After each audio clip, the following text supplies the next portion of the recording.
Shrek by William Steig. His mother was ugly, and his father was ugly, but Shrek was uglier than the two of them put together. By the time he told, Shrek was spit flame a full 99 years and then smoke from either ear.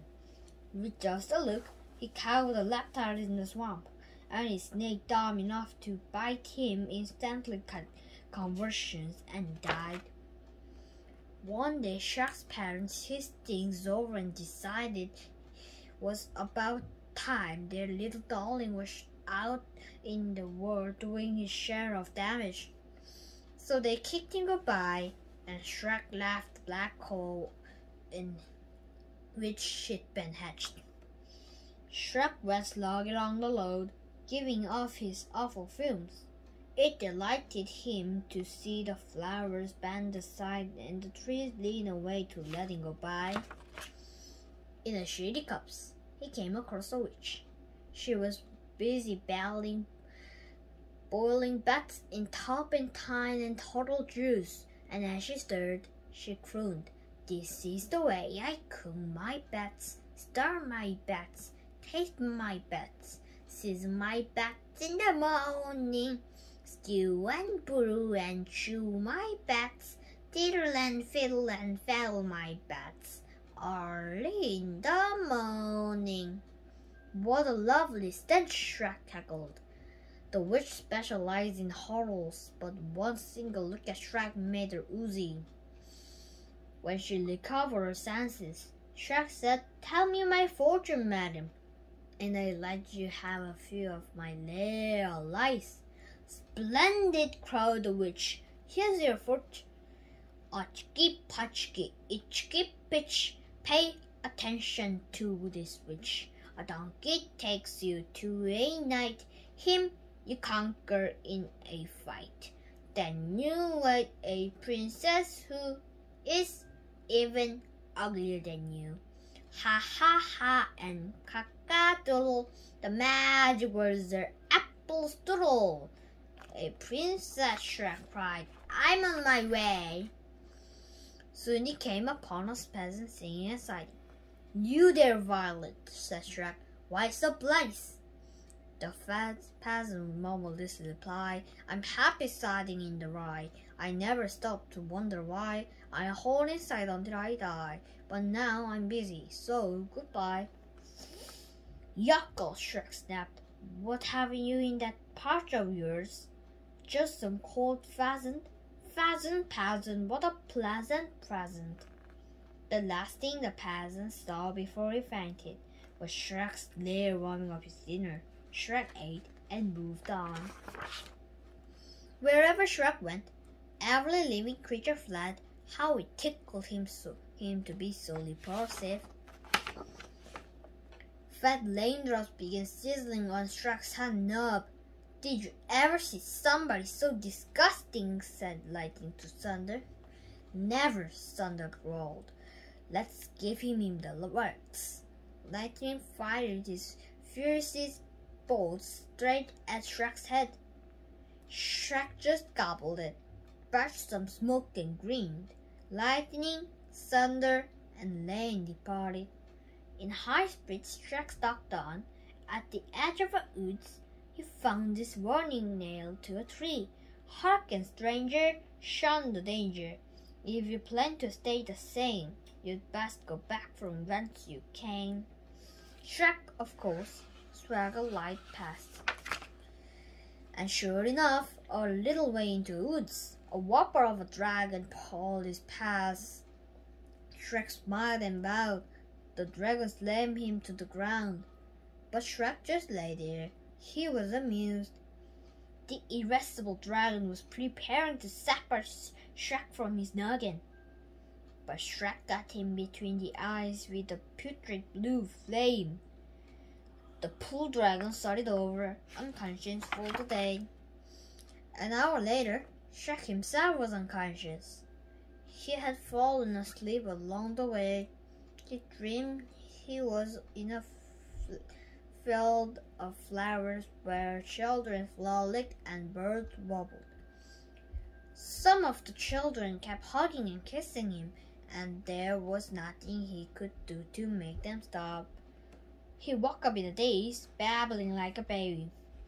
It was only a bad dream, a horrible dream. Shrek wandered on. He was wondering if he'd ever meet his princess when he saw a donkey grazing. Was this the donkey the witch had foretold? Shrek hurried over and tried the magic words. Apostolo. The donkey raised his sleepy eyes and prayed. I gaze in the green as I graze in the green, seeking out the clover. I lazy and spend my days in the green, a chewing, chomping lover. You're jabbling, jackass, Shrek screamed. Aren't you supposed to take me somewhere? I am. To the nighty night, who guard the entrance to the crazy castle, where the repulsive princess waits. Then take, Shrek shrieked, and he hopped onto the donkey's back. They soon came to a bridge, the bridge where a suit of armor stood. Shrek knocked on the breastplate and demanded, who dwells inside this armor, and also in yonder castle?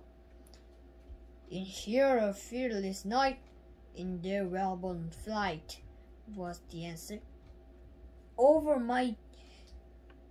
It's my princess, said Shrek. The one I'm to wed? Over my dead body, lured the fearless knight. Over your dead body, Shrek agreed. That's so brave, thou childish knave, countered the knight. Do me the honor to step aside so Shrek can go to meet his bride, Shrek commanded. Magicians, Mercury, plumbers, let us smash your stupid scabby head. And the knight smoked. Shrek popped his eyes, opened his trap, and ballotted a fire. The knight, that hot, dove into the stagnant moat. With a nasty snore of triumph, Shrek closed the bridge and marched into the castle. And there, for the first time ever, he found out what fear was. All around him were hundreds of hideous creatures. He was so appalled he could barely manage to spit a bit of flame. At those horrid others spat back. He started to run. They all ran. He lashed out at the nearest one, but what he struck was glass. Shrek was in the heart of mirrors. They're all me, he yelled. All me.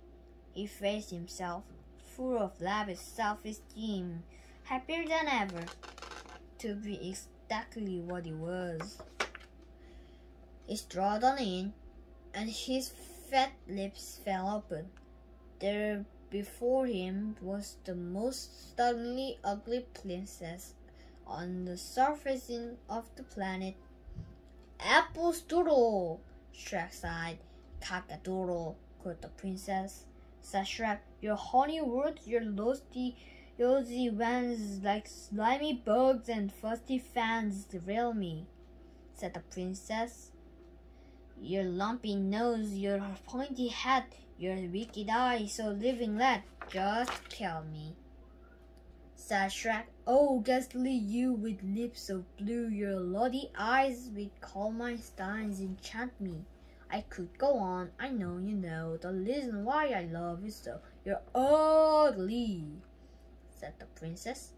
Your nose is so hairy, oh let us not tarry. Your look is so scary, I think we should marry. Shrek snapped at her nose. She snipped at his ear. They clawed their way into each other's arms like fire and smoke. These two belonged together. So they got hitched as soon as possible, and they lived happily ever after, scaring the socks off all who far of them. Thank you. Great job. Thank you.